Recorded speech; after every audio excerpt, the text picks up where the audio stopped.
আজ তোমাদেরকে দেখাবো ঘি করলা দিয়ে মুগ ডাল রান্না। এটা আমি আমার মেজো কাকা শ্বশুরের কাছ থেকে শিখেছিলাম। দেখো, মুগ ডালটাকে প্রথমে জল দিয়ে ভালো করে ধুয়ে নেবে, নিয়ে নুন আর হলুদ দিয়ে একদম গ্যাস সিমে রেখে আমি ইন্ডাকশানে দিয়েছিলাম, সেদ্ধ করে নিয়েছিলাম।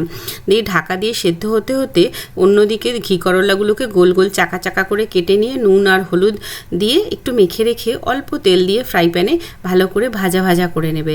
যতক্ষণে এটা ভাজা হয়ে যাবে, বেশ লাল করে ভাজা হয়ে গেলে না তোমরা এটাকে তুলে রাখবে। রাখার পরে ওই কড়াইতেই তেলেতে তোমরা দেবে জিরে, শুকনো লঙ্কা আর মেথি ফোড়ন। যখন এই জিরেটা মেথিটা ভালো করে গন্ধ বেরিয়ে যাবে ভাজা হওয়ার পরে, তখন ওপর থেকে দেবে একটু আদা বাটা। কাঁচা আদার গন্ধটা চলে যাওয়ার পরে একটু সামান্য চিনি দেবে, কারণ নিরামিষ ডাল তো খেতে ভালো লাগবে।